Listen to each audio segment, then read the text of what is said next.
విదేశాల్లో చదవాలనుకుంటున్నారా? అయితే విదేశ్ కన్సల్ట్ ని సంప్రదించండి. హలో నమస్తే, welcome to reality check. Vijayawada వణికిపోతోంది. విజయవాడ బురదలో కూరుకుపోయింది. విజయవాడలో వరదలు ముంచెత్తున్నాయి. గతంలో ఎప్పుడూ లేని స్థాయిలో విజయవాడ నగరం వరద గుప్పెట్లో మునిగిపోయింది. రోజుల తరబడి ప్రజలు వరదలోనే ఉండాల్సిన పరిస్థితి వచ్చింది. విజయవాడ నగరానికి ఇంత కష్టం ఎందుకు వచ్చింది? కృష్ణాకి వరదలు గతంలోనూ అనేక సందర్భాల్లో వచ్చాయి. బట్ విజయవాడకి ఇంత కష్టం మాత్రం ఇది తొలిసారిగా చెప్తున్నారు. ఇంకా ఎప్పటికీ ఈ వరద బురద క్లియర్ అవుతుందో అర్థం కాని పరిస్థితిలో విజయవాడ ప్రజలు ఉన్నారు. ఆంధ్రప్రదేశ్లో వరదలకు సంబంధించి ఏం జరిగింది, విజయవాడ పట్టణానికి పరిస్థితి ఎందుకు వచ్చింది అనే అంశాలతో పాటు తాజా రాజకీయాలపైన మనతో మాట్లాడడానికి జై భీమరావు భారత్ పార్టీ అధ్యక్షులు జడస్ శ్రవణ్ కుమార్ గారు మనతో పాటు లైవ్ లో జాయిన్ అవుతున్నారు. సార్ నమస్తే, వెల్కమ్ టు ఇహా. నమస్తే sir, very good morning. Sir ఏంటి, ఎలా ఉన్నారు మీరు? విజయవాడలోనే ఉన్నారు, సేఫ్ గానే ఉన్నారా? ఎలా ఉంది పరిస్థితి? దేవుడి దయ వల్ల మాకు వరకు అయితే మొఘల్ రాజపురంలో పెద్ద అంటే ఒక ఏరియా బాగా ఫ్లడ్ ఎఫెక్ట్ అయింది. నరసింహరావు గారు, ఒక ఏరియా అయితే పర్లేదు, ఒక ఐలాండ్ లాగా మేమైతే ఉండిపోయాము. బట్ అన్ఫార్చునేట్ ఇన్సిడెంట్ ఏంటి అంటే ఒక 3,50,000 మంది పైగా ఇప్పటి వరకు కూడా, అంటే లాస్ట్ 48 hours అయినప్పటికీ కూడా ఇప్పటి వరకు కూడా వాళ్ళకి పాపం ఫుడ్ అందక, వాటర్ ఫ్లో ఆగక ఇంకా ఇళ్లకే పరిమితం అయిపోయి ఫస్ట్ ఫ్లోర్ లో ఒక 10 feet వరకు వాటర్ వస్తుంది. కొన్ని ఏరియాస్ మొత్తం ఆల్మోస్ట్ 3,50,000 వాళ్ళకి ఇంతవరకు ఫుడ్ అందలేదు. వాళ్ళకి ఏ విధమైనటువంటి నిత్యావసర సరుకులు అందలేదు. ఏదో దయదలిచి ఆ హోటల్ యజమానులు ఎవరో వీళ్ళు భోజనం తీసుకెళ్లి పెట్టడమే తప్ప ఇప్పటికీ కూడా ఫ్లడ్ లో పూర్తిగా ఇరుక్కుపోయి ఉన్నారు. పవర్ లేదు, వాళ్ళకి బయటపడే మార్గాలు కనిపించడం లేదు, వాళ్ళ దగ్గరికి రెస్క్యూ టీమ్స్ రీచ్ అవ్వలేకపోతున్నాయి. So it is most unfortunate. Vijayawada capital city లాంటి సిటీలో ఇలాంటి పరిస్థితి రావడానికి 2024 సంవత్సరంలో కూడా 3.5 లక్షల మందికి ఇంకా ఆహారం కూడా అందని వాళ్ళు ఉన్నారా? ఫ్లడ్ ఎఫెక్టెడ్ ఏరియాలో ఇప్పటికీ రెస్క్యూ చేయకుండా అలా ఉండిపోయిన వాళ్ళు 3.5 lakh according to government statistics. నాది కాదు, నిన్న పేపర్ లో వేసిన దాని ప్రకారం 3.5 లక్షల మంది they are waiting for helping hands. వాళ్ళు ఇంకా ఇళ్లలోనే ఉండిపోయారు. వాళ్ళు బయటికి రావడానికి ట్రాన్స్పోర్ట్ మొత్తం బ్లాక్ అయిపోయింది. ఎలక్ట్రిసిటీ లేదు, ఈవెన్ వాళ్ళ దగ్గర మొబైల్స్ కూడా లేవు. దురదృష్టం ఏంటి అంటే అఫీషియల్ గా ఇది డిక్లేర్ చేయకుండా నేను చెప్పకూడదు కానీ ఒక 30 నుంచి 40 మంది డెత్లు కూడా రిపోర్ట్ అయ్యాయి, అన్అఫీషియల్ డెత్స్. డెడ్ బాడీస్ ని మోసుకొని వస్తున్న దృశ్యాలు కొన్ని మీడియాలు క్యాప్చర్ చేయటం లేదు. But I came to know చాలా అన్రిపోర్టెడ్ డెత్స్ ఆల్సో హ్యాపెండ్.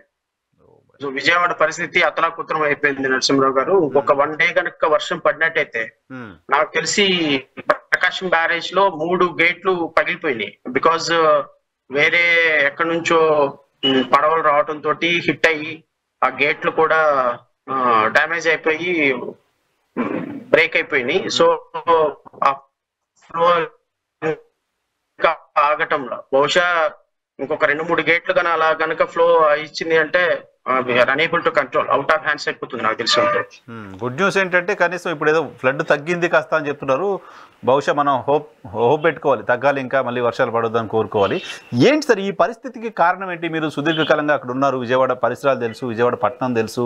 ఈ పరిస్థితికి కారణం ఏంటని మీరు అనుకుంటున్నారు? నరసింహరావు గారు, కొన్ని న్యాచురల్ కలామిటీస్ అనేవి మీరో నేనో ఆపగలిగితేనో లేకపోతే ఒక ప్రభుత్వం ఆపగలిగితేనో ఆగేవి కావు. న్యాచురల్ కలామిటీస్ అనేవి సహజంగానే వాటి రూపాన్ని, ప్రకృతి యొక్క రూపాన్ని సంతరించుకొని రకరకాల రూపాల్లో వస్తూ ఉంటాయి. సో ఈ న్యాచురల్ కలామిటీస్ ని, విపత్తుల్ని మనం ఖచ్చితంగా ఆపలేము, ఎందుకంటే ప్రకృతికి ఎదురు వెళ్ళలేం కదా ఎవరు కూడా. But only we can do, at least we can manage the situation. ఇప్పుడు ఒక విపత్తు నిర్వహణ అనేది ఇట్ ఈస్ అన్ ఆర్ట్. అది రాష్ట్ర ప్రభుత్వాలు మనల్ని పరిపాలించే ప్రభుత్వాలు వాటిని హ్యాండిల్ చేయటంలో చొరవ చూపించాలి. వాటిని హ్యాండిల్ చేయటంలో ఎక్కడ కాంప్రమైజ్ కాకూడదు. ఎందుకంటే అల్టిమేట్ గా జడ శ్రవణ్ కుమార్ అయినా, నరసింహరావు గారైనా, లేకపోతే ఇంకొకళ్ళైనా పీల్చే గాలి బాగుంటేనే బతకగలం. ఉండే నివాసం, తాగటానికి నీరు శుద్ధిగా ఉంటేనే బ్రతకగలం. సో ఎన్విరాన్మెంటల్ సిస్టమ్ అనేది, ఎకో సిస్టమ్ అనేది కాంప్రమైజ్ కాకుండా నదుల్ని, పరివాహ ప్రాంతాలని, తర్వాత పర్యావరణాన్ని, వీటన్నిటిని పరిరక్షించుకుంటూ మన జీవన ప్రమాణాలని, జీవన విధానాన్ని ముందుకు తీసుకొని వెళ్ళిపోవాలి అనేది మ్యాండేట్. కోర్టులు, నేషనల్ గ్రీన్ ట్రిబ్యునల్స్, లేకపోతే సుప్రీంకోర్టు, ఇవన్నీ కూడా ప్రభుత్వాలు చేసేటువంటి దుర్మార్గకరమైన చర్యల్ని, ఎకో సిస్టమ్ ను ప్రొటెక్ట్ చేయడంలో చాలా సీరియస్ వ్యూ తీసుకుంటాయి. సీరియస్ గా ప్రభుత్వాలని లేకపోతే ప్రజలని వైలేట్ చేసే వాళ్ళని, వీళ్ళందరినీ కూడా ఇవి మ్యాండేట్ గా పాటించండి అని కుల మతాలకి అతీతంగా జడ్జిమెంట్లు ఇస్తా ఉంటాయి. ఇలా జరుగుతున్న పరిస్థితుల్లో ఆంధ్రప్రదేశ్ రాష్ట్రంలో లేకపోతే ఇంకొక ప్రాంతంలో ఎందుకు ఇలాంటి విపత్తులు జరుగుతున్నాయి, ఎందుకు ఇలాంటి విపత్తులు వస్తున్నాయి అంటే దాని దగ్గరికి స్ట్రైట్ ఆన్సర్ మన దగ్గర లేదు. నేను కానీ మీరు కానీ స్ట్రైట్ ఆన్సర్ ఇది దీనికోసం ఇవి వస్తున్నాయి అని చెప్పలేము. కానీ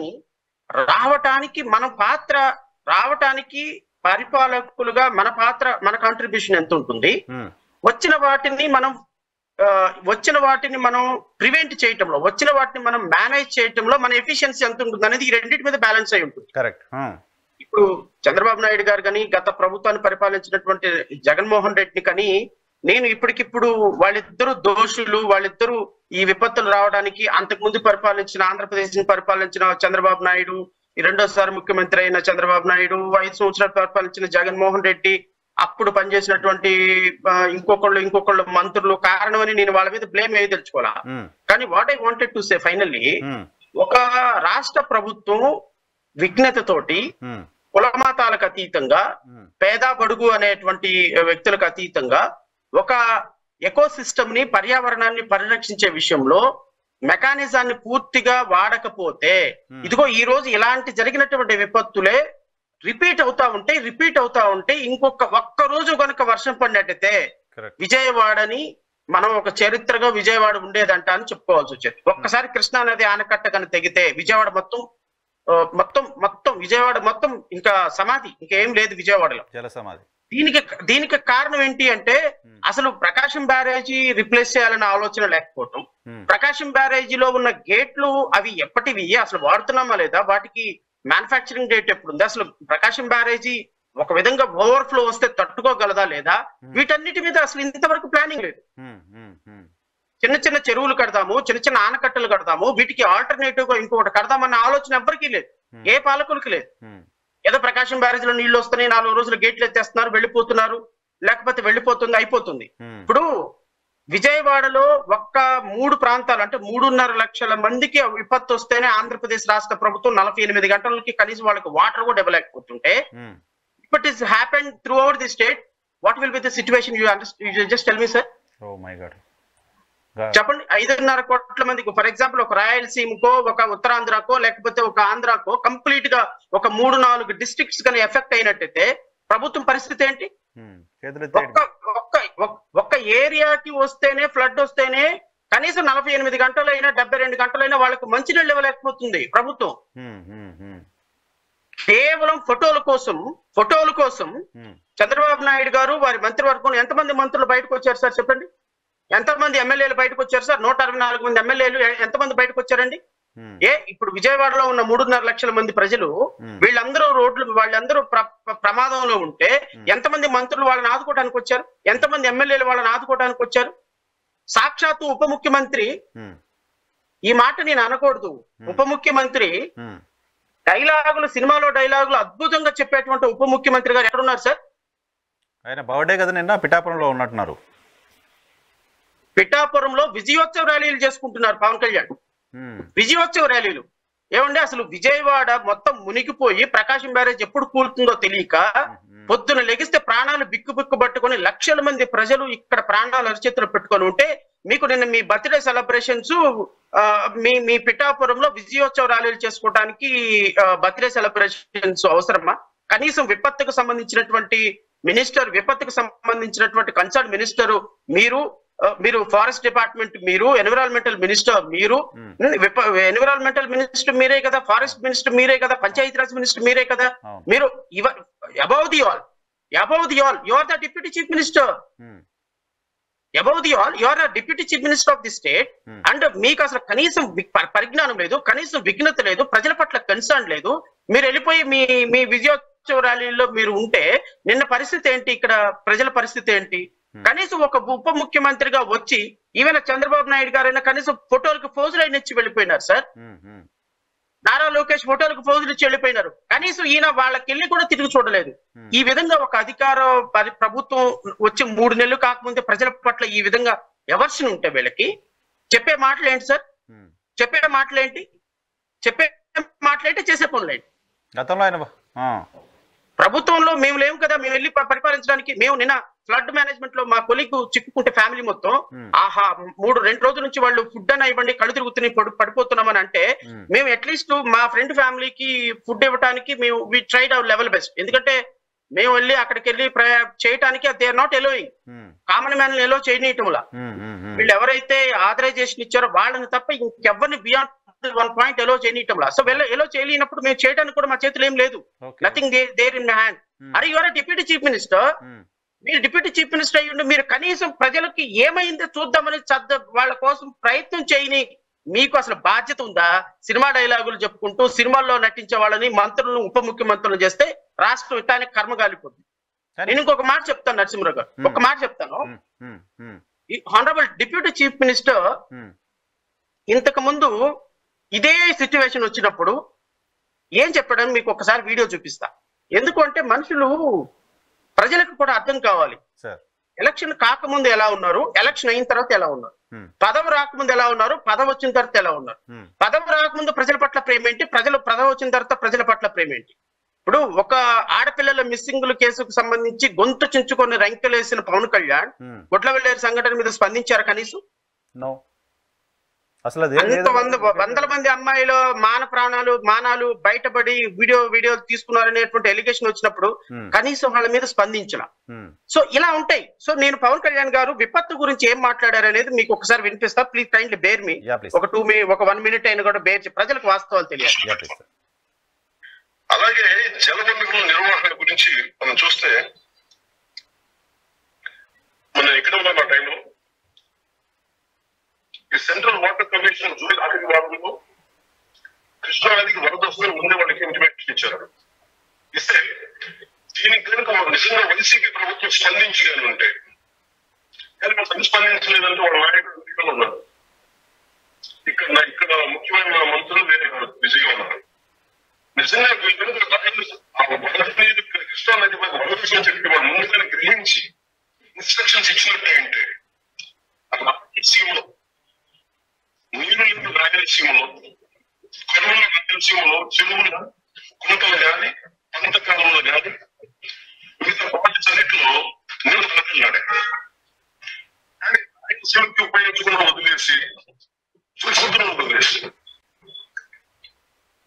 ఈ వరదల సమయంలో వైసీపీ మంత్రులు చేసి వాళ్ళ నడుచుకున్న విధానం చూసి నాకు సంతోషం.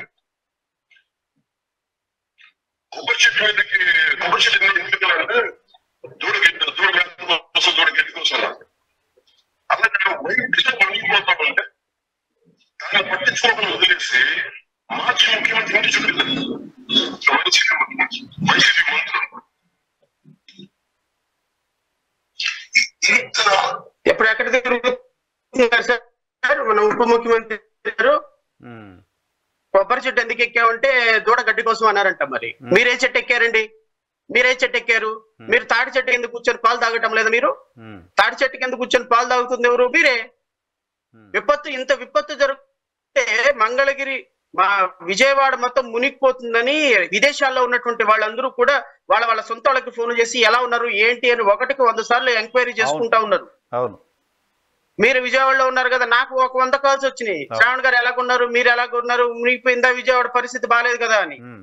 ఇలాగా ఎక్కడెక్కడో ఇతర దేశాల వాళ్ళు, ఇతర రాష్ట్రాల వాళ్ళు, వాళ్ళు ఫోన్లు చేసి విజయవాడ వాళ్ళని పరామర్శిస్తుంటే ఈ రాష్ట్రానికి చెందిన ఉప ముఖ్యమంత్రి ఎక్కడెక్కి కూర్చున్నాడు? తాడి చెట్టు ఎక్కి కూర్చున్నాడు. ఎవరన్నా అడిగితే ఏం చెప్తున్నారు? దూడ గడ్డి కోసం ఎక్కానని ఒక మాట, తాడి చెట్టు దిగితే పాలు తాగుతున్నాను ఇంకో మాట చెప్తున్నారు. ఇది వైసీపీ మంత్రులు ఏం చేస్తున్నారు? మరి మీ మంత్రులు ఏం చేస్తున్నారా? గాడిదలు కాస్తున్నారా మీ మంత్రులు? ఎంతమంది మంత్రులు వచ్చారు చూపించండి. ఒక 2 వీడియోలు తీసుకుంటున్నారు సార్, వీడియోలోకి వస్తున్నారు.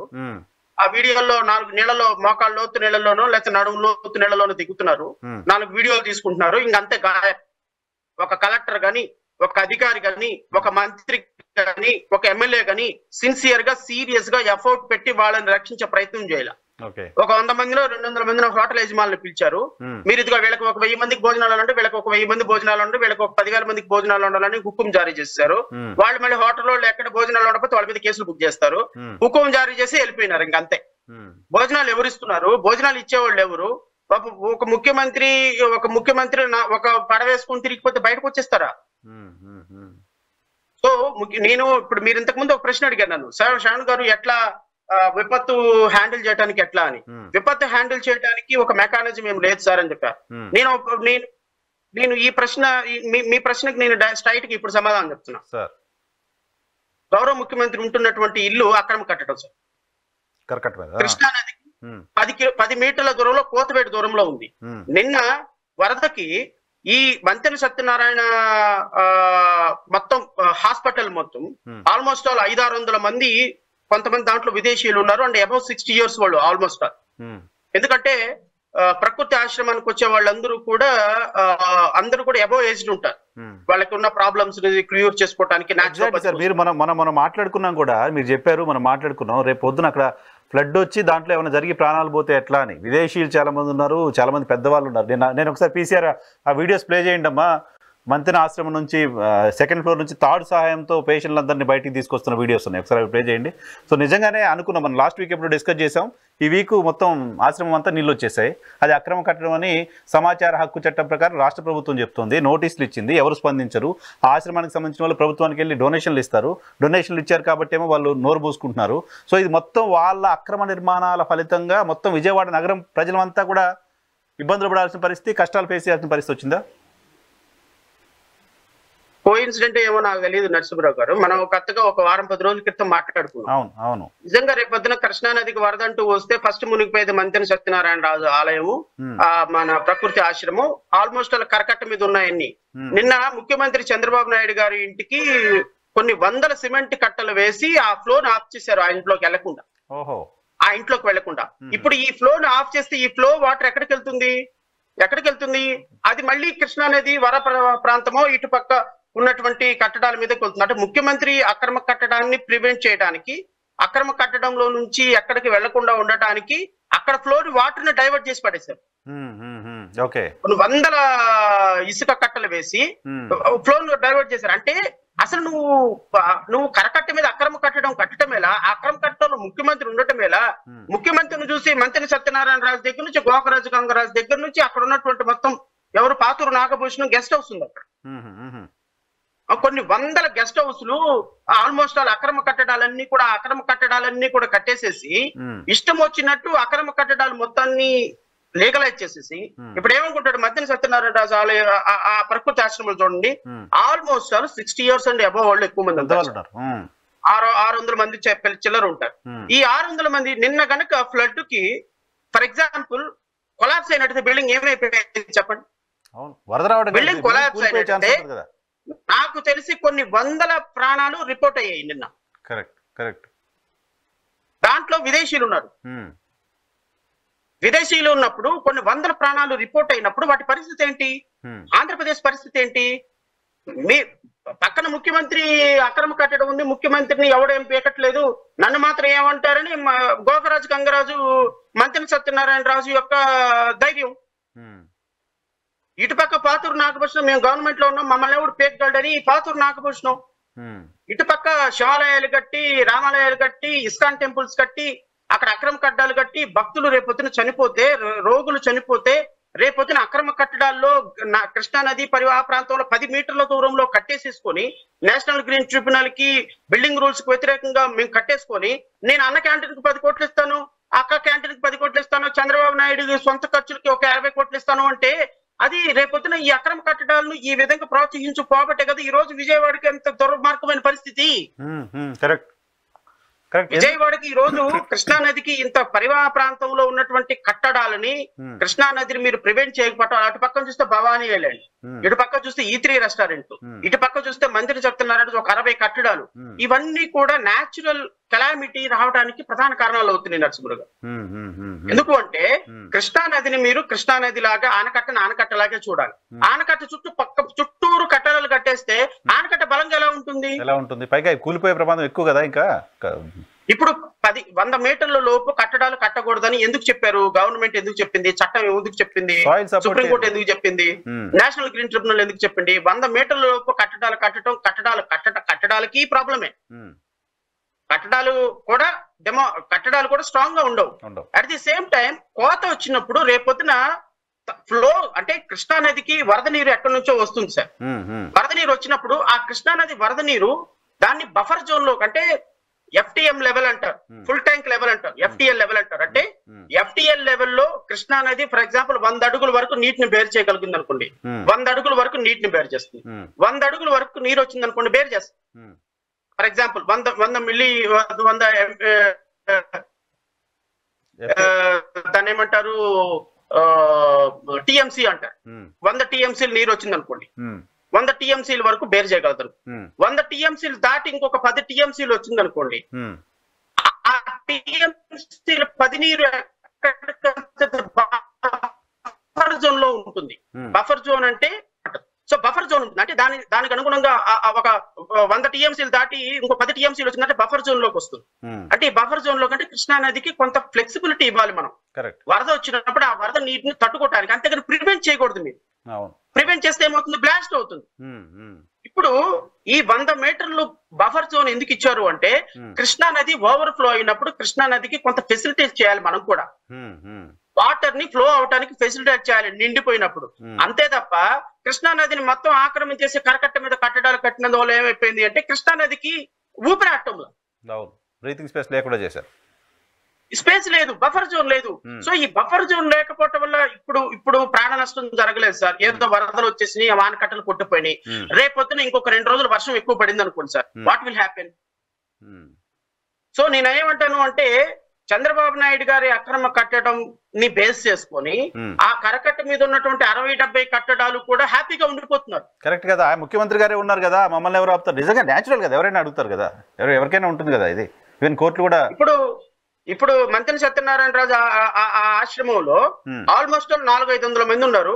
మొత్తం వాటర్ మొత్తం ఆశ్రమం సగం మునిగిపోయింది. రేపొద్దున ఈ ఆశ్రమం కూలగొట్టకపోతే ఇమ్మీడియట్ గా ఈ ఆశ్రమాన్ని కూలగొట్టమని నేను ఇమ్మీడియట్ గా నేషనల్ గ్రీన్ ట్రిబ్యునల్ కి వెళ్తున్నాం, అప్రోచ్ అవుతున్నాం. ఈ వీక్ లోనే నాకు తెలిసి we are planning to approach National Green Tribunal. Good move sir, good move. ఎందుకంటే we will not allow any illegal construction. అది చంద్రబాబు నాయుడు కన్స్ట్రక్షన్ అవ్వచ్చు, లేకపోతే గోగరాజ్ గంగరాజ్ అవ్వచ్చు, లేకపోతే పాతూరు నాగభూషణ్ అవ్వచ్చు, లేకపోతే నారా లోకేష్ అవ్వచ్చు. వి డోంట్ మైండ్, బికాస్ ఈ రోజు ఆంధ్రప్రదేశ్ రాష్ట్రంలో విపత్తు నిర్వహణ ఇంత అధ్వానంగా తయారవటానికి ప్రకృతి మన మీద కక్ష కట్టడానికి కారణం ఇలాంటి అక్రమ కట్టడాలు ముఖ్యమంత్రి ఉంటున్నాడు కదా, ఇలాంటి అక్రమ కట్టడాలు ముఖ్యమంత్రి అనుచరులు ఉంటున్నారు కదా. అంటే ఇప్పుడు ఈ రోజు విజయవాడకు వచ్చినట్టు వరదకి ఎవరు రెస్పాన్సిబుల్ చెప్పండి? వరదకు తెలియదు కదా సార్, ముఖ్యమంత్రి మంత్రి ఇంకెవరో వరదకు తెలియదు కదా. వరద అందరికి ఒకటే కదా, ప్రకృతికి అందరూ ఒకటే కదా. డిజిగ్నేషన్స్ బట్టి ప్రకృతి ఏమి ఏమంటారు అప్లికేషన్స్ క్రియేట్ చేస్తుందా? లేదు కదా. ఇప్పుడు అఫీషియల్ గా గౌరవ ముఖ్యమంత్రి గారు మన ఎలక్షన్ అఫిడవిట్ లో 900 కోట్ల రూపాయలు చూపించారు. ఆయన ఎలక్షన్ అఫిడవిట్ లో ఆయన ఆదాయం 900 కోట్లు. నారా భువనేశ్వరి గారు మేము ఒక పర్సెంట్ అమ్మితే మాకు ఇన్ని వేల కోట్లు వస్తాయి అంటే 900 కోట్లు అంటే ఇట్స్ నాట్ స్మాల్ అమౌంట్ అండి. భారతదేశంలో అత్యంత అధికమైన చీఫ్ మినిస్టర్స్ లో ఫస్ట్ ప్లేస్ లో ఉన్నది నారా చంద్రబాబు, ఫస్ట్ ప్లేస్ లో ఉన్నారు. అత్యధిక సంపన్నమైనటువంటి ముఖ్యమంత్రులు. సో 900 కోట్లు ఉన్నటువంటి ముఖ్యమంత్రి గారికి విజయవాడలో ఒక ఇల్లు కట్టుకోవడానికి డబ్బులు దొరకలేదా? అదే కదా ఆశ్చర్యంగా ఉంటుంది. ఎందుకు ఆయన 6,000 కోట్లతో హైదరాబాద్ లో ఇల్లు కట్టుకున్నావు కదా. ఐ డోంట్ నో, మేబీ ఆ ఇంట్లో ఉండటం ఆయనకి కలిసి వచ్చిందని అనుకుంటున్నాడో, లేకపోతే కృష్ణానది పరివాహ ప్రాంతంలో నా ఇల్లు ఖాళీ చేసి నా ఇల్లు కూలగొడితే మిగతా వాళ్ళ ఇల్లు అంతా పోతాయి, వీళ్ళంతా ఎలక్షన్ కి పెట్టుబడులు పెట్టారు, చేస్తున్నాడు, లేకపోతే గోకరాజు గంగరాజు లాంటి వాళ్ళు మా పార్టీకి రాజపోషకులుగా ఉన్నారు, అలాంటి వాళ్ళు రేపొద్దున నాకేమైనా ప్రాబ్లం పెడతారేమో అని ఉన్నారో నాకైతే తెలియదు. బట్ నిన్న ఫ్లడ్ వచ్చిన దగ్గర నుంచి ఆయన ఇల్లు మునిగిపోయిన దగ్గర నుంచి ఆయన కూడా బయట ఉన్నాడు పాపం. మళ్ళీ ఆయన బయట ఉండి జనాలకి నేను ఫ్లడ్ ఏరియాలో మొత్తం మేనేజ్ చేస్తున్నానని చెప్పడానికి చెప్పేటువంటి ఒక చేస్తున్నారు. బట్ ఎనివే ఈ ఏజ్ లో కష్టపడుతున్నారు, ప్రజల కోసం ఏదో బయటకు వస్తున్నారు, చేస్తున్నారు. కానీ నేనేమంటానంటే మీరు బయటకు వచ్చి ఫ్లడ్ ఏరియాలో ఫ్లడ్ మూవ్మెంట్ లో తిరగటం వల్ల ఉపయోగం లేదు, ఫ్లడ్ రాకుండా చూడాల్సిన బాధ్యత మీ మీద ఉంది అంటున్నా ముఖ్యమంత్రిగా. ఫ్లడ్ వచ్చిన తర్వాత మంత్రులు యంత్రాంగాన్ని కూడా నడిపించాలి కదా, వాళ్ళందరూ పనిచేసావు. ముఖ్యమంత్రి ఒక్కడిగా పనిచేయడం కంటే కూడా టీంని పనిచేయడం ఇంపార్టెంట్ కదా. నేను ఇంతకుముందు వినిపించిన వీడియోలో ఇంకొక వీడియో ఉంది, ఉప ముఖ్యమంత్రి చెప్పింది వాళ్ళ జన సైనికుల్ని మళ్ళా వేరే మహిళలందరినీ కూడా ఫ్లడ్ ఏరియాలోకి వెళ్ళి మీరు కాంట్రిబ్యూట్ చేయండి, వాళ్ళందరినీ కూడా రక్షించండి, వాళ్ళందరికీ వాలంటరీ సర్వీసెస్ ఇవ్వండి అని he appeal to every party member. Now Pawan Kalyan అనేటువంటి deputy chief minister not even even he did not make any appeal to their party members ఈ రోజు. అవును, ఆయన అసలు ఆయన రెస్పాన్స్ ఎక్కడ కనపడలే. పవన్ కళ్యాణ్ గారికి సంబంధించిన రెస్పాన్స్ నిన్న పవన్ కళ్యాణ్ గారి కార్యాలయం ఒక ట్వీట్ చేసింది, వరదల పరిస్థితి పైన ఎప్పటికప్పుడు ఉప ముఖ్యమంత్రి గారు మానిటర్ చేస్తున్నారు అనేది ఒక ట్వీట్ చూసా. డిప్యూటీ సీఎం కార్యాలయం అవసరం లేదండి, ఆయనకు అవసరం లేదండి. పిచ్చి జనాలు ఓట్లు వేసేసారు, పిచ్చి జనాలు 21 సీట్లు ఇచ్చారు, పిచ్చి జనాలు ఉప ముఖ్యమంత్రి పదవి ఇచ్చారు, ఇంకా ఎవరి కోసం పట్టించుకోవాలి? 300 మంది అమ్మాయిలు గుడ్లవల్లేరులో జరిగితే పట్టించుకోవాలా, లేకపోతే అచ్యుతాపురంలో గ్యాస్ రియాక్టర్ పేలితే పట్టించుకోవాలా, లేకపోతే ఈ రోజు రాష్ట్రంలో విపత్తులు వస్తే పట్టించుకోవాలా? నేను ఒక మాట చెప్తాను గారు, survey number 171 Utukuru village, Parigi mandal, Shri Sathyasai district. Narasimharao గారు ఇది కెనాల్, దిస్ ఇస్ కెనాల్. అంటే ఈ కెనాలు 470 ఎకరాల్లో ఉంది. 470 ఎకరాలు ఈ కెనాలు. ఎక్కడ ఇప్పుడు నేను చదివినటువంటి సర్వే నెంబర్ లో ఫలానా పరిగి సత్యసాయి జిల్లా. ఈ యాక్చువల్ గా ఈ illegal sand mining Telugu Desam party అధికారంలోకి వచ్చిన దగ్గర నుంచి కూడా ఈ 400 ఎకరాల చెరువు ప్రాంతం ఇది. దిస్ ఈజ్ నదీ పరివాహ ప్రాంతం, నదిది 171 సర్వే నెంబర్ అనేది నదీ పరివాహ ప్రాంతం. ఈ నదిలో ఇప్పటికీ కూడా అంటే గత 3 నెలల నుంచి నేరవధికంగా ఇల్లీగల్ ట్రాన్స్పోర్ట్ కొన్ని వందల ట్రాక్టర్లతోటి ఎవ్రీడే ఇల్లీగల్ ట్రాన్స్పోర్టేషన్ జరుగుతుంది. మట్టి శాండ్. నేను మా పార్టీ కార్యకర్తలు వెళ్ళి ఏంటండి ఇది ఈ విధంగా చెరువులో మట్టి తోలుతున్నారని చెప్పేసి అడిగినప్పుడు అధికార పార్టీ తెలుగుదేశం పార్టీ జిల్లా అధ్యక్షుడు ఈ మ్యాన్ హ్యాండిల్ చేశాడు. మ్యాన్ హ్యాండిల్ చేసి మీరు ఎవరితో చెప్పుకుంటారు చెప్పుకోపోండ్రా, మేము చేసేదే, అధికారంలోకి వచ్చిన తర్వాత మేము మా ఇష్టం అని చెప్పేసి తెలుగుదేశం పార్టీ టీడీపీ జిల్లా అధ్యక్షుడు అంట, ఐ డోంట్ నో. అతను మ్యాన్ హ్యాండిల్ చేసిన తర్వాత మా వాడు కొంచెం హట్ అయ్యాడు. ఇదేంది ఇసుక అక్రమ రవాణా జరుగుతుంటే హట్ అయితే ఇట్లా నా మీద హ్యాండిల్ చేస్తున్నారని చెప్పేసి నా దగ్గరకు వచ్చిన తర్వాత మేము రైట్ టు ఇన్ఫర్మేషన్ కింద అడిగాం. రైట్ ఇన్ఫర్మేషన్ కింద తహసీల్దారు 18/8/2024 రైట్ టు ఇన్ఫర్మేషన్ కింద నాకు ఇచ్చినటువంటి సమాచారం, there is no permission giving at survey number 171 Utukuru village, Parigi మండలం, సత్యసాయి డిస్ట్రిక్ట్. అండ్ మట్టి అక్రమంగా రవాణా అవుతుందని ఒక్క కంప్లైంట్ వచ్చిందంట. Yes, received 1 complaint and enquiry report was joint report also submitted district collector of Sathyasai district. Illegal transportation one tractor was seized, AP02 TJ0367. Complaint వచ్చింది 450 ఎకరాల్లో నదీ పరివాహ ప్రాంతంలో రోజుకి 100 ట్రాక్టర్లు వెళ్ళిపోతుంటే తూతూ మంత్రంగా ఒక ట్రాక్టర్ ని సీజ్ చేసి మేము చేతులు దులిపేసుకున్నాం పో, మేము జిల్లా కలెక్టర్ కి పెట్టాం పో అని చెప్పేసి మాట్లాడితే దీని పరిపాలన అంటావా నరసింహరావు గారు? గౌరవ ఉప ముఖ్యమంత్రి పరిపాలనలో గౌరవ ఉప ముఖ్యమంత్రి మినిస్టర్ ట్రాన్స్పోర్ట్ అతని మినిస్ట్రీ ఇది. నేను సర్వే నెంబర్ తో సహా చెప్తున్నా, because is a concern minister. నిన్న బర్త్డే సెలబ్రేషన్లు చేసుకుంటున్నటువంటి ఉప ముఖ్యమంత్రి, సహజ వనరుల గురించి అద్భుతంగా ఉపన్యాసాలు ఇచ్చిన ఉప ముఖ్యమంత్రి ఈ రాష్ట్రంలో ఎకో సిస్టమ్ ని ఏమయ్యా విజయవాడకి వరదలు వస్తుందని వాతావరణ పరిశోధన కేంద్రం చెప్పలేదా మీకు? మీ ప్రభుత్వానికి మీరేం గాడిదలు కాసారా ఏంటి? కాదు, విపత్తుని హ్యాండిల్ చేయడంలో నిన్న విపత్తు హ్యాండిల్ చేయలేదు. విజయవాడలో కొన్ని వందల మంది ప్రాణాలు బలి కొడుకున్నటువంటి తుఫాన్ వస్తుందని మీ ప్రభుత్వానికి చెప్పలేదు వాతావరణ పరిశోధించాక? మీరేమైనా గాడిదలు కాస్తున్నారా? మీరు ముఖ్యమంత్రి గారు ఏమైనా గడ్డుకోవడానికి పழுదు అవుతున్నారా? వెళ్ళి మీరందరూ మీ మంత్రులు ఏం చేస్తున్నారు? మీ మంత్రులు ఎందుకు హ్యాండిల్ చేయలేదు? ఎందుకు ప్రివెంటివ్ యాక్షన్ తీసుకోలేదు? ఎందుకు ప్రజలను సురక్షిత ప్రాంతాలకు తరలించలేదు? ఎందుకు ప్రకాశం బ్యారేజ్ కి స్ట్రాంగ్ గా కొన్ని ఆల్టర్నేటివ్ మెజర్మెంట్స్ ఎందుకు తీసుకోలేదు? వాటర్ ని డైవర్ట్ చేసే పరిస్థితి ఎందుకు తీసుకోలేదు? మీ మంత్రులు ఎక్కడ ఎవరి చుట్టూ తిరుగుతున్నారు? మీ మంత్రులు మీరేమో గుళ్ళు చుట్టూ తిరుగుతున్నారు, మీ మంత్రులు ఏమో ఢిల్లీ చుట్టూ తిరుగుతున్నారు. తెలుగుదేశం ముఖ్యమంత్రి జనసేనని మాట్లాడు, భాజపాని మాట్లాడరు, భాజపా నాయకులు పనిచేయరు. ఇదే 1 టౌన్ మొత్తం నిన్న గందరగోళం అయింది. ఎవడండి 1 టౌన్ ఎమ్మెల్యే? ఎవడండి? సుజనా చౌదరి. అక్కడికి వెళ్ళాడండి సుజనా చౌదరి? వేర్ ఈజ్ హి? 5,000 రూపాయలు 10,000 రూపాయలు తీసుకుని ఓటేశారు, ఈ జనాలకు నేను ఎందుకు చేయలేదు అంటున్నాడంట. అవునా? మరి 60 కోట్లు 70 కోట్లు ఖర్చు పెట్టి డబ్బులు పెట్టి గెలిచాను, వాళ్ళు ఏమైనా ఊరకేశారంటే నా కోట్లు, వాళ్ళు సావని అంటున్నాడంట. ఏమైపోయినాడు? బోండమ్మ ఏమైపోయినాడు? సింగనగర్ మొత్తం మునిగిపోతే ఏమైపోయినారు? వీళ్ళందరూ ఏమైపోయినారు? ఎమ్మెల్యేలు అందరూ ఏమైపోయినారు? మంత్రులు ఏమైపోయినారు? ఉప ముఖ్యమంత్రి ఏమైపోయినారు? సార్ మాకేమో అధికారం లేదు కదా మేము చేయడానికి. పోనీ మేము వెళ్ళి ఏదైనా సహకారం చేద్దామంటే మమ్మల్ని ఎలా చేయనీయటంలా? మమ్మల్ని ఎలా చేయలేకపోతే మేము ఏం చేసేమి? సో ఇప్పుడు నేను ఎందుకు ఈ మాట ఒక ఎగ్జాంపుల్ చెప్తున్నాను అంటే, అరే 450 ఎకరాల చెరువులో ఇసుక రోజు తీసుకుంటే కళ్ళు మూసుకొని పోయి కూర్చున్న ఉప ముఖ్యమంత్రి నువ్వు విపత్తు గురించి, నువ్వు ప్రకృతి గురించి, నువ్వు ఆశ్రమాల గురించి, నువ్వు ప్రజారోగ్యం గురించి, నువ్వు ఎకో సిస్టమ్ గురించి, నువ్వు ఎన్విరాన్మెంటల్ మినిస్టర్ అంటే మా కర్మ కాకపోతే ఏముంది ఈ రాష్ట్రానికి చెప్పండి? ఎందుకు అసలు చాలా ఇష్యూస్ త్రివిక్రమనో లేకపోతే ఎవరినో ఒకరిని కాదు, త్రివిక్రమనో లేకపోతే ఎవరో ఒకళ్ళని తీసుకొచ్చి, నేను నరసింహరావు గారు నేను ఇష్యూస్ చదవటం మొదలు పెడితే మీరు 24 గంటలు డిబేట్ చేయాలి నాతో. మీరు నా దగ్గర ఉన్న మెటీరియల్ తోటి నేను కూర్చుంటే 24 గంటలు డిబేట్ చేయొచ్చు. పవన్ కళ్యాణ్, చంద్రబాబు నాయుడు ఎలా మిజరబుల్ గా ఫెయిల్ అయిపోయినారు ఈ రాష్ట్రంలో అని, ఎలా మిజరబుల్ గా ఫెయిల్ అయిపోయినారు ఈ రాష్ట్రంలో. ఏమైపోయిందండి అసలు? అచ్యుతాపురంలో రియాక్టర్ పేర్లు చనిపోతే 17 మంది చచ్చిపోయి 100 మంది గాయపడితే పవన్ కళ్యాణ్ స్టేట్మెంట్ ఏంటి చెప్పండి సార్? పవన్ కళ్యాణ్ స్టేట్మెంట్ ఏంటి చెప్పనా? సేఫ్టీ ఆడిట్ చేస్తే ఎవరు వస్తారండి కంపెనీలు? సేఫ్టీ ఆడిట్ చేయడానికి అవసరం ఏముందని పవన్ కళ్యాణ్ స్టేట్మెంట్. సో నేనేమంటానంటే ఆయన ఇప్పుడు ఎస్విబిసి చైర్మన్ ఆవిడ పుద్దిరాజు ఆడ ఒకడు ఎస్విబిసి చైర్మన్ అయినాడు.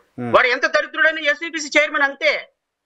వాడు వెనక నుంచి పట్టుకున్నా ముందు నుంచి పట్టుకున్నా పట్టుకున్నాడు కాబట్టి ఇంక వాడు ఏం చేసినా కూడా వాడు చైర్మన్ అంతే. మనం దాన్ని చేయటానికి లేదు. పవన్ కళ్యాణ్ ఎంత సినిమా డైలాగులు చెప్పినా ఏం చెప్పినా ఆయన ఉప ముఖ్యమంత్రి. We have to appeal them. ఆయన్ని అప్పీల్ చేయటం తప్ప ఆయన్ని ఉప ముఖ్యమంత్రి హోదాలో ఉన్నాడు కాబట్టి ఆయన నేను విమర్శిస్తున్నా. లేకపోతే ఉప ముఖ్యమంత్రి కాబట్టి ఎవడు విమర్శిస్తాడు? ఆయనకి నాకేం పని? వాళ్ళ అన్నయ్యని ఏమైనా నేను విమర్శిస్తున్నానా? చిరంజీవిని ఏమైనా విమర్శిస్తున్నానా? లేకపోతే పక్కనున్న రజనీకాంత్ విమర్శిస్తున్నానా? లేకపోతే షారుఖ్ ఖాన్ ఏమైనా విమర్శిస్తున్నాను? నేను ఎందుకు విమర్శిస్తున్నా పవన్ కళ్యాణ్ అంటే? Is honourable deputy chief ministry and Panchayati Raj ministry and he is holding a very important portfolios కాబట్టి I am criticizing him. Otherwise why should I? He has a responsibility kada. He has a responsibility, but I didn't carry any responsibility, sir. Correct. He is holding responsibility. వాళ్ళ జన సైనికులు, వాళ్ళ వీర మహిళలు వాళ్ళు ఎక్కడికి వెళ్ళిపోయినారు? రాష్ట్రంలో వాళ్ళు ఉప ముఖ్యమంత్రి గారు వాళ్ళకి అప్పీల్ చేయలేదు కూడా వాళ్ళు ఇళ్లలో కూర్చున్నారు. ఈవెన్ ముఖ్యమంత్రి కూడా పవన్ కళ్యాణ్ రాలేకపోతే, పవన్ కళ్యాణ్ పనిచేయకపోతే, బీజేపీ నాయకులు పనిచేయకపోతే మాట్లాడలేని పరిస్థితిలో ఉన్నారు కూటమి ప్రభుత్వం అయినా. ఎందుకంటే ఏమన్నా మాట్లాడితే తెలిసిందేగా పరిస్థితి, ఎక్కడ ఇబ్బంది పడతామో. పవన్ కళ్యాణ్ వల్ల నేను ముఖ్యమంత్రి అయినా ఇంప్రెషన్ లో ఉండిపోయినారు ఆయన. పవన్ కళ్యాణ్ వల్ల ముఖ్యమంత్రి అయినా ఇంప్రెషన్ లో ఉండిపోయినారు. సో ఈ పవన్ కళ్యాణ్ మళ్ళీ ఎక్కడంటే ఎక్కడ పారిపోతాడో, బీజేపీ నాయకులు ఎక్కడంటే ఎక్కడ మళ్ళీ కేసులు బుక్ చేస్తారో ఆయన భయం ఆయనది. సో ఓవరాల్ గా నేను the interest of the state నేను మాట్లాడుతున్నాను నరసింహరావు గారు. నా బాధ ఏంది అంటే, నా క్రేవింగ్ ఏంది అంటే, విపత్తు అనేది చాలా దారుణంగా ఉంది. అమరావతిని మనం రాజధానిగా ప్రొజెక్ట్ చేయాలనుకున్నాం ప్రపంచానికి. అమరావతి రాజధాని కావాలి అని మేమందరం ఫైట్ చేసిన వాళ్ళం. ఈ రోజు ఈ విపత్తు కారణంగా అమరావతి రాజధాని అవసరం లేదు అనుకున్న వాళ్ళు వాయిస్ కి ఎక్కువ ప్రయారిటీ వెళ్ళే పరిస్థితి కనపడుతుంది. ప్రపంచ ప్రఖ్యాతిగాంచిన అమరావతి నిర్మిస్తారని చెప్పినటువంటి ఆ పోస్కోలు కబుర్లు చెప్పే నారాయణ ఉప ముఖ్యమంత్రి లేకపోతే ముఖ్యమంత్రి అరే ఒక రోజు వర్షం పడితే అమరావతి మొత్తం కూలిపోయి నాశనం అయిపోయి ప్రకాశం బ్యారేజీ రాకపోకలు ఆఫ్ చేసి హైకోర్టు మొత్తం ఆఫ్ చేసి మొత్తం 3.5 లక్షల మంది ప్రజలు ఒక్క రోజు వర్షానికి లోపల ఉన్నారంటే ఇదేమన్నా ప్రాపర్ అడ్మినిస్ట్రేషన్ అంటామా? డెఫినెట్ గా నో. ప్రపంచ ప్రఖ్యాతిగాంచినటువంటి నగరంగా దీన్ని ప్రొజెక్ట్ చేయగలమా? మీ విజన్ ఏమైపోయింది? మీరు గత 48 గంటల నుంచి కనీసం మంచినీళ్ళు అందించలేకపోయినారా 3 లక్షల మంది ప్రజలకి అని ప్రజలు అంటున్నారు. నేను అనటంలా, ఐఎమ్ గెటింగ్ కాల్స్ కొంతమంది దగ్గర నుంచి, నాకు తెలిసిన వాళ్ళ దగ్గర నుంచి. కానీ ఆయన 2 రోజుల నుంచి కంటిన్యూస్ గా నీళ్ళలో ఉంటున్నారు, ఇంటికి కూడా వెళ్ళలేదు, కలెక్టరేట్ లో ఉంటున్నారు, రాత్రి 2 గంటలు 3 గంటలు కూడా మీడియాతో మాట్లాడుతున్నారు, మానిటర్ చేస్తున్నా అని చెప్తున్నారు. సో ఇవన్నీ కూడా ఎఫర్ట్ అంతా ఎందుకు మరి క్షేత్రస్థాయి వరకు వెళ్ళట్లేదు, బాధితుల వరకు వెళ్ళట్లేదు, బాధితుల రెస్క్యూకి ఎఫర్ట్ అంతా ఎందుకు పనిచేయట్లేదు? నేను అదే ఆ మాట అంటంలా, ఆయన పని చేయట్లేదని నేను అనటంలో. పని చేయటం వేరు, రిజల్ట్ వేరు. ఇప్పుడు మనం ప్రజల్లో 24 గంటలు ఉన్నంత మాత్రాన, బోట్ లో తిరిగినంత మాత్రాన 3.5 లక్షల మంది ప్రజలకి 3.5 లక్షల మందికి ఇమీడియట్ గా వాటర్ అందదు కదా. ఆ కృష్ణా నది ఫ్లో అయితే ఏం తగ్గదు కదా. ప్రివెంటివ్ మెథడ్స్ ఏం చేస్తున్నారు అంటున్నా నేను. వాటర్ ఫ్లో తగ్గించడానికి ఏమైనా ఆల్టర్నేటివ్ చేశారా? వాటర్ ఫ్లో తగ్గించడానికి ఎంతవరకు ఈ రెస్క్యూ ఆపరేషన్ అనేది? సార్ గట్టిగా వరద వచ్చింది విజయవాడలో ఒక ప్రాంతానికి 3.5 లక్షల మందికి. నేను హానెస్ట్ గా చెప్తున్నాను, నేనే గనక రెస్పాన్సిబుల్ పర్సన్ అయితే, నిజంగా రెస్పాన్సిబుల్ పర్సన్ అయితే నేనే గనక 3.5 లక్షల మందిని హెలికాప్టర్ లో కావచ్చు, లేకపోతే ఇంకోటి కావచ్చు, మంత్రులు, ఎమ్మెల్యేలు, మనకున్నటువంటి 164 ఎవరైతే వీళ్ళకి వచ్చిందో 164 మంది ఎమ్మెల్యేలు, మంత్రులు ఇక్కడ కూర్చుంటే సార్ 5 అవర్స్ లో వాళ్ళందరినీ కూడా సురక్షిత ప్రాంతాలకు తరలించు సార్. 5 అవర్స్. 5 అవర్స్. ఇప్పుడు లేదా ఎవాక్యుయేషన్ చేసినట్టున్నారుగా, కొంతమందిని 6-7 క్యాంప్స్ ఏదో పెట్టారంటున్నారు, రిహాబిలిటేషన్ సెంటర్స్ 6-7 సెంటర్స్ పెట్టారు. అధికారులు క్యాంప్స్ పెడతారు. అసలు ముందు ఫ్లోలో నుంచి, ఇళ్లలో నుంచి బయటికి రావాలి కదా. మీరు చూపిస్తున్నారు ఈ ఫ్లోలో నుంచి బయటకు వచ్చే వాళ్ళు ఎంతమంది, ఎన్ని పడవలు పెట్టారు, ఎన్ని హెలికాప్టర్లు పెట్టారు, ఎంతమంది వాళ్ళ కోసం ప్రయత్నం చేస్తున్నారు, ఎక్కడి నుంచి మిలిటరీ రావాలి సార్. ఇప్పుడు వాళ్ళని రక్షించడానికి కేంద్ర సహకారం అందించాలి. ప్రభుత్వ మంత్రంగా ఏదో 10 హెలికాప్టర్లు పంపించేసి ఒక 10 మంది బోట్లు పంపించేస్తే కుదరదు కదా. మీరు కేంద్ర ప్రభుత్వం మీ మీద ఆధారపడి ఉంది. విపత్తుకి ఒక సపరేట్ మెకానిజం ఉంటుంది కేంద్ర ప్రభుత్వంలో. కేంద్ర ప్రభుత్వంలో మీరు ఫోన్ కొడితే ఏమండి ఒక 100-200 హెలికాప్టర్లు పంపిస్తే ఏమవుతుందండి, టక్క టక్క టక్క టక్క మన తరలించేస్తే ఏమవుతుంది? ఇమ్మీడియట్ గా ఇప్పుడు అసలు వాళ్ళ దగ్గరికి రీచ్ అవడానికి వీళ్ళకి వే కనిపించటం. నీడ్ ఆఫ్ ద అవర్ అదే కదా, వాళ్ళని అక్కడి నుంచి తీసుకురావడమే కదా నీడ్ ఆఫ్ ద అవర్. ఇంకొక అపీల్ చేశారు, కింద ఫ్లోర్ లో వాటర్ వచ్చిన నీడ్ ఆఫ్ ది అవర్ అది. సార్ ఇది నా ఒపీనియన్ కాదు. మీరు ఈ విపత్తుని హ్యాండిల్ చేయటంలో ప్రభుత్వం ఎలా వ్యవహరిస్తుంది అని ఒక్కసారి మీరు గ్రౌండ్ లెవెల్ మీ రిపోర్ట్ పంపించండి. Every citizen, every victim he's filthy language లో అబ్యూజ్ చేస్తున్నారు ప్రభుత్వాన్ని. ఏంటి ఈ రోజు వరకు కనీసం మాకు 3 రోజులు అవుతుంది, 2 రోజులు అవుతుంది, వాటర్ ప్యాకెట్లు రాలేదు, భోజనాలు రాలేదని పచ్చిబూతులు తిడుతున్నారు ప్రభుత్వాన్ని. నేను నా మాట కాదు, మీరు ఒపీనియన్ తీసుకోండి, అరే ఒక ఉప ముఖ్యమంత్రికి, ఒక మంత్రులకే ఒక బాధ్యత లేకుండా వెళ్ళిపోయి సెలబ్రేషన్స్ లో కూర్చొని ఉంటే ఇంకా రాష్ట్ర ప్రజలను కాపాడే దేవుడు అనేది ఆ దేవుడిగా తెలియాలి. నరసింహరావు గారు, ఓవరాల్ గా నేను చెప్పేది ఏంటంటే ఇప్పటికైనా కళ్ళు తెరవండి ముఖ్యమంత్రి గారు ఇప్పటికైనా కళ్ళు తెరవండి.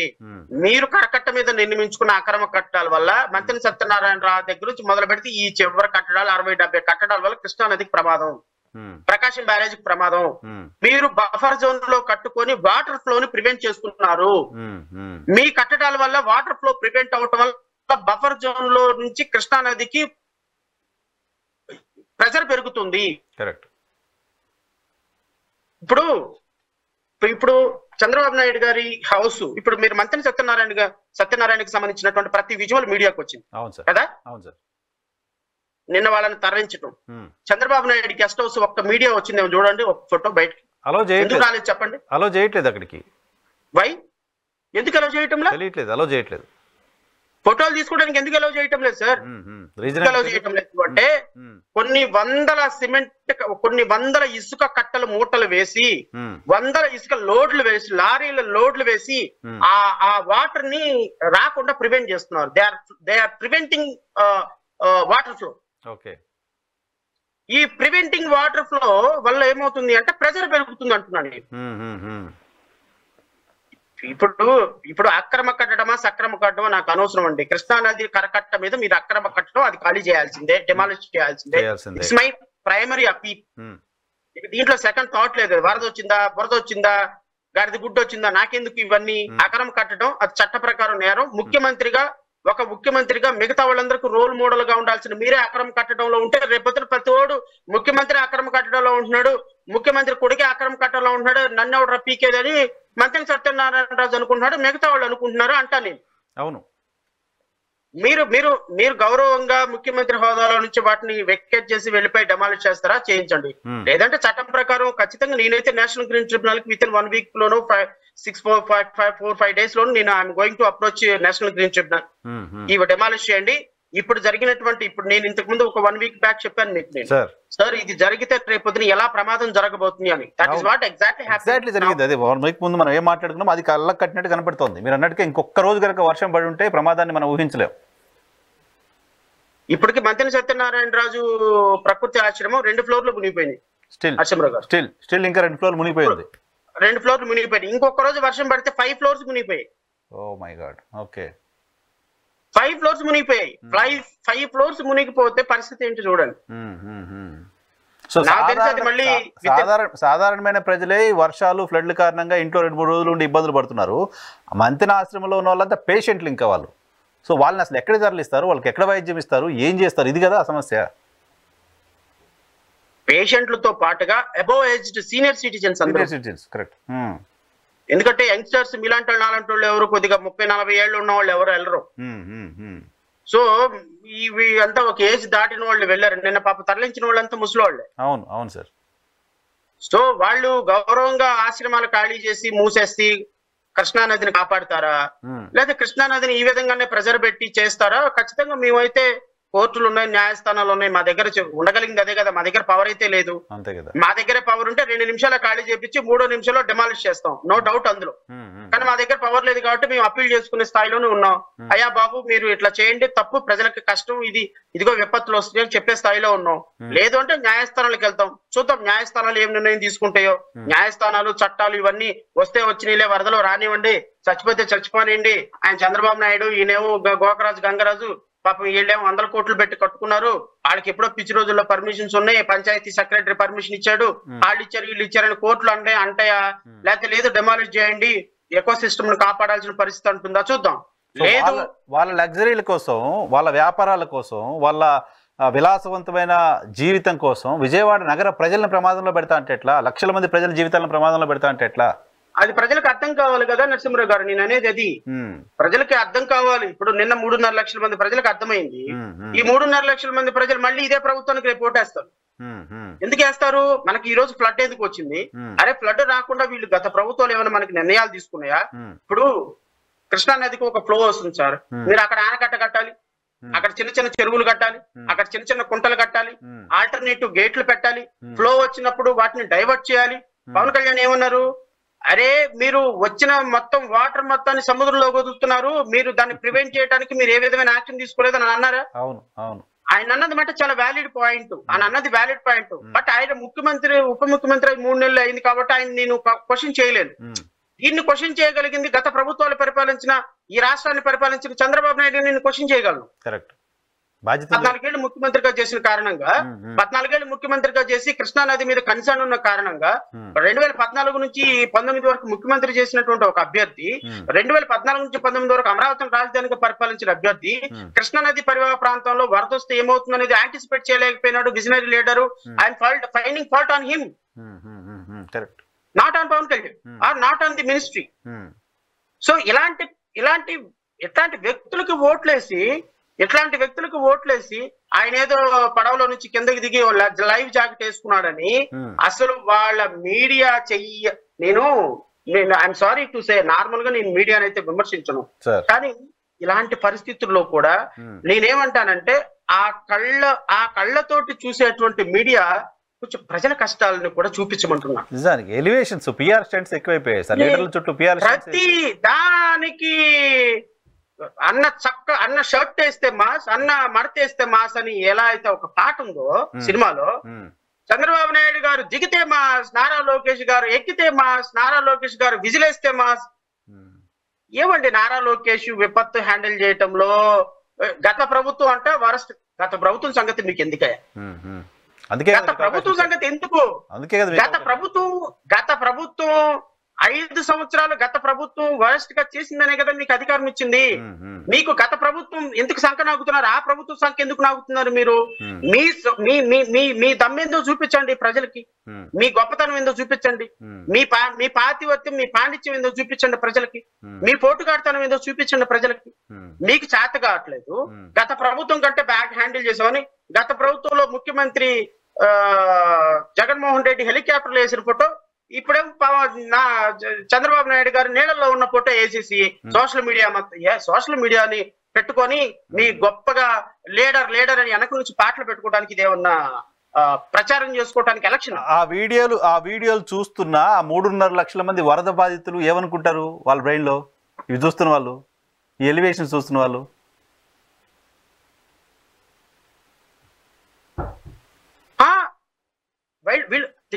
ఎలక్షన్ పీపుల్ మేనేజ్మెంట్ నరసింహరావు గారు, పీపుల్ మేనేజ్మెంట్ ఇక పీపుల్ మేనేజ్మెంట్. ఆ మీడియా కూడా అసలు వరద సహాయం అద్భుతం అమోఘం ప్రపంచంలో ఎవ్వరు చేయని కడుపుకు అన్నమైన మనం తినేది. ఒక్కసారి ఆలోచన చేయండి. మీడియా అంటే ఏంటి? ప్రభుత్వం ఏదైనా విఫలమవుతుంటే దాన్ని చూపించి ఇదిగో ఇక్కడ విఫలమవుతుంది, అధికారులు ఇక్కడికి రావటం లేదు, అధికారులు నాయకులు ఇక్కడికి రావటం లేదు, ఇదిగో ఉప ముఖ్యమంత్రి రావటం లేదు, మంత్రులు రావటం లేదు, ఈ రాష్ట్రానికి భారతీయ జనతా పార్టీ తోటి కలిసి ఉన్నాము, కేంద్ర ప్రభుత్వ సహకారం మనకు అందటం లేదని చూపించాలి. చూపించడం మీడియా. మాట్లాడేవాడు ప్రజాస్వామ్యవాది. అంతేగాని చంద్రబాబు నాయుడు తెలుగుదేశం కూట్లు నాకటం మీడియా కాదు సార్. పాలిష్ వద్దండి, ఆ నాలుగుతోటి మీ బూట్లు నాకేస్తామంటే మీడియా కాదు అది. నేను చాలా పెద్ద పదం వాడాను, ఇది కరెక్ట్ యాక్ట్, చాలా యాక్ట్ గా వాడుతున్నాను నేను నార్మల్ గా కూడా నేను మీడియా నాను. కానీ గత 3 రోజుల నుంచి చేస్తున్న పని ఏంటి చెప్పండి సార్? బాధితుల నోటి దగ్గర కదా మైకులు ఉండాల్సింది, బాధితుల నోటి దగ్గర కదా, బాధితుల ఇంటి దగ్గర కదా, బాధితులు కష్టాలు బాధితుల నోటి దగ్గర ఉండాల్సిన అవసరం లేదు నరసింహరావు గారు. What is media? Media is the fourth estate ఏంటి? అర్థం ఏంటి చెప్పండి? ఎక్కడైనా ఒక విపత్తు జరిగినప్పుడు ప్రభుత్వం పర్యవేక్షణ బాగపోతే, అధికారులు రాకపోతే, ఇదిగో ఇలా రావటం లేదని ప్రజలకు చూపించి ప్రజల తరపున ఫైట్ చేసి అధికారుల చేత ప్రభుత్వం చేత పని చేయించడం మీడియా. ఒక న్యూస్ ఐటమ్ వచ్చిందా? పరిహారం అందలేదు. గ్రౌండ్ లెవెల్ ఏంటి? గ్రౌండ్ లెవెల్ లోనేమో కొన్ని లక్షల మంది ప్రజలు మాకు ఇంకా హాహాకారాలు పోతున్నాయి, మమ్మల్ని సురక్షిత ప్రాంతాలకు తరలించండి ప్రజలు ఒక పక్క అడుగుతున్నారు. సో ప్రభుత్వం ఒక పక్క నిమ్మకు నీరెత్తుతుంది. ప్రజల తరపున కనీసం కాసేపు మాట్లాడండి, ప్రభుత్వం చేసే కార్యక్రమాలు కూడా చూపించండి. ఇవి రెండు బ్యాలెన్స్ చేయండి. అట్లీస్ట్ సంహవ్ ప్రభుత్వం మీద కొంత ప్రెజర్ పోతుంది. అబ్బే మనకు అసలు అనవసరం అదంతా. మనకు కావాల్సింది ఏంది? మనకు కావాల్సింది ప్రభుత్వం అద్భుతంగా పనిచేసింది ఎలక్షన్ విపత్తు మేనేజ్మెంట్ లో. పవన్ కళ్యాణ్ రాకపోతే ఒక్కడు ప్రశ్నించటంలా మీడియాలో. అవును, అసలు క్వశ్చనే లేదు కదా, అసలు దాని మీద ఒక పాయింటే లేదు మీడియాలో. ఉప ముఖ్యమంత్రి రాకపోతే అసలు మీడియాలో ఒక్క మాట లేదు. ఈ విధమైన విపత్తు కరకట్ట అక్రమాల మీద ఒక్క వీడియో లేదు. చంద్రబాబు నాయుడు గారు లైవ్ జాకెట్ వేసుకొని పడవలో వెళ్తున్నది మొత్తం ఫోటోలు చూపించి అప్పుడు అప్పుడు అప్పుడు అప్పుడు వెధవ, ఇప్పుడు హీరో, అప్పుడు పనికి మాలినోడు, ఇప్పుడు పనికి మాత్రం పని చెప్పగలిగిన మనగాడు. ఈ క్యాప్షన్స్ పెట్టి ప్రజల దృష్టిని మరల్చే ప్రయత్నం ప్రజలు గమనించమని కోరుతున్నాను. చూద్దాం. ఫైనల్ గా వన్ వర్డ్ విజయవాడ బాధితుల పక్షాన, విజయవాడ బాధితులకు అందుతున్న సాయం ఏంటి, బాధితుల పక్షాన ప్రభుత్వాన్ని ఒక బావుడు ఏమైనా చెప్పండి. ప్రభుత్వానికి అంటే ఏం చెప్తారు? ప్రభుత్వానికి చెప్పాలండి,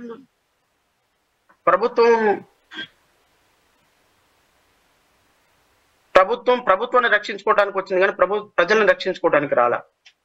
ప్రభుత్వం వచ్చింది వాళ్ళని రక్షించుకోవడానికి, వాళ్ళ ఆస్తులను రక్షించుకోవడానికి, వాళ్ళ మీదకి పెట్టిన కేసులు ఎత్తేసుకోవడానికి, వాళ్ళ కార్యకర్తలకు భరోసా ఇవ్వడానికి, వాళ్ళ కార్యకర్తల డబ్బులు దోచుకోవడానికి, ఓవరాల్ గా రెడ్ బుక్ ని ఇంప్లిమెంట్ చేయడానికి ప్రభుత్వం వచ్చింది తప్ప ప్రజలకు సంబంధించిన కాన్స్టిట్యూషనల్ బుక్ ని ఇంప్లిమెంట్ చేయడానికి ప్రభుత్వం అయితే రాలేదు. ఎందుకు రాలేదు అంటే ఈ ప్రభుత్వం కేవలం ఫోటోలకి పోజులు ఇచ్చి కేవలం ప్రజలకి అనుకున్న రీతిలో కేంద్ర ప్రభుత్వం నుంచి సాయాన్ని తీసుకొచ్చి రావడంలో ఫెయిల్ అయిపోయింది.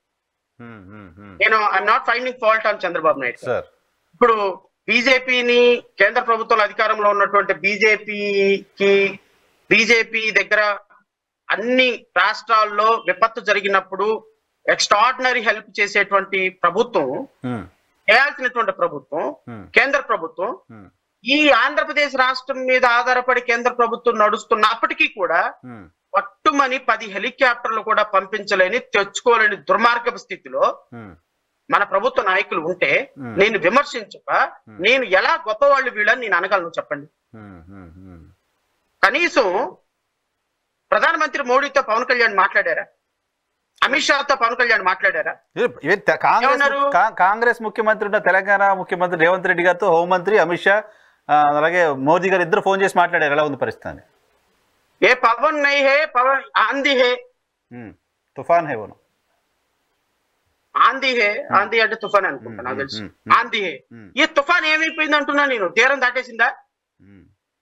అరే ఒక్క మాట, మీ మాటకి కొద్దిగా వాల్యూ ఉంది కేంద్ర ప్రభుత్వం. సార్ ఇట్లా ఉంది పరిస్థితి, కొంచెం ఇమ్మీడియట్ గా మాకు వి నీడ్ హెల్ప్ అని చెప్పి ఒక్క మాట మాట్లాడాడు అని. నువ్వు మాట్లాడలేదు స్వామి, నువ్వు మాట్లాడేవన్నా ఒక పేపర్ స్టేట్మెంట్ అని ఇవ్వచ్చు కదా, సినిమా స్టేట్మెంట్ లాగా. నువ్వు మాట్లాడకపోయినా నీ పిచ్చి జనం చేత, మీ కింద అధికారుల చేత ఉంటారు కదా, వాళ్ళ చేత పవన్ కళ్యాణ్ ప్రధానమంత్రికి ఫోను, పవన్ కళ్యాణ్ అమిత్ షా గారికి ఫోను, పవన్ కళ్యాణ్ ఆర్థిక శాఖ మంత్రికి ఫోను, పవన్ కళ్యాణ్ పలానా డిఫెన్స్ మినిస్టర్కి ఫోన్ చేసి హెలికాప్టర్లు కావాలన్నారు. విపత్తుని హ్యాండిల్ చేయడంలో ఆయన చాలా సీరియస్ గా కేంద్రంతో చర్చలు జరుపుతున్నాడు అన్న ఉత్తుత్తి స్టేట్మెంట్లను ఇప్పించండి, ఉత్తుత్తి బ్యాంకు లాగా. అదన్నా ఇప్పిస్తే ప్రజలకు కొంత నమ్మకం కలుగుతుంది. అవన్నీ వదిలేసేసి కేవలం ప్రచార ఆర్భాటాలకి, పుట్టినరోజుల వేడుకలకి పరిమితం కావటం, మాటల వరకు పరిమితం కావటం అనేది నాకు చాలా బాధించేటువంటి అంశం. సో అల్టిమేట్ గా నేను ఇప్పుడు బాధపడినా, నేను విమర్శించినా ఆయన పదవి ఏం పోదు. 5 సంవత్సరాలు ఆయన డిప్యూటీ చీఫ్ మినిస్టరే. కానీ అల్టిమేట్ గా ఇలాంటి వ్యక్తుల్ని ఎన్నుకొని రాష్ట్రం వాళ్ళ చేతిలో పెట్టినందుకు ప్రజలు రిపెంట్ అవ్వాలి. ప్రజలు ఇప్పటికైనా తెలుసుకుంటారా? తెలుసుకోండి. తెలుసుకోలేదనుకోండి, మన కర్మ మళ్ళీ ఇంకో 5 సంవత్సరాలు అలాంటి వాళ్ళే వస్తారు పరిపాలనలోకి. ఇదిగో ఈ విధంగా ఒక చిన్న వర్షానికి 3 రోజులు డాబాలకి కూర్చోండి. 3 రోజులు అన్నం ఎవడు పెడతాడు అడుగుతుందమ్మా అని వాటర్ బాటిల్ కోసం వెతుక్కోండి. ఒక విజనరీ లీడర్స్ రాష్ట్రాన్ని బాగు చేయగలిగినటువంటి, విపత్తుల నుంచి కాపాడగలిగినటువంటి, రిసోర్సెస్ ని కాపాడగలిగి, ఇసుక దందాలని ఆపగలిగి, కృష్ణానది లాంటి దాన్ని కాపాడగలిగినటువంటి లీడర్లు మీకు అవసరం లేదా? మీకు కావాల్సింది సినిమా యాక్టర్లైనా, డైలాగులు చెప్పేవాళ్ళైనా? ఆలోచించుకోమని ప్రజలను నేను కోరుతున్నా. బట్ అల్టిమేట్ గా ప్రజలు తొందరగా అందరూ రెస్క్యూ కాబడాలని, బయటకు రావాలని, వాళ్ళకి మంచి జరగాలని, ఇలాంటి విపత్తు విజయవాడకి మరొకసారి రాకూడదని, ఇలాంటి పాయింట్ మీద మనం డిస్కషన్ పెట్టకూడదని అయితే నేను మనస్ఫూర్తిగా కోరుకుంటున్నాను. నిజంగా సార్, ఇటువంటి పరిస్థితి నిజంగా మళ్ళీ విజయవాడకి రాకూడదు. మీరు చెప్తున్నట్టుగా క్యాజువాలిటీస్ కూడా చాలా ఉన్నాయని చెప్తున్నారు. అఫీషియల్గా రిపోర్ట్ కాని క్యాజువాలిటీస్ చాలా ఉన్నాయని చెప్తున్నారు. ఆ క్యాజువాలిటీస్ కూడా తగ్గాలి, వరదలు ఈ రోజుతో ఆగిపోవాలని చెప్పి కోరుకుందాం. Thank you very much Shravan గారు, మా కోసం సమయం కేటాయించినందుకు థ్యాంక్ యూ వెరీ మచ్. ఇది ఈరోజు స్పెషల్ రియాలిటీ చెక్. రేపటి షోలో మళ్ళీ కలుద్దాం. చూస్తూనే ఉండండి ఈ హాట్ టీవీ.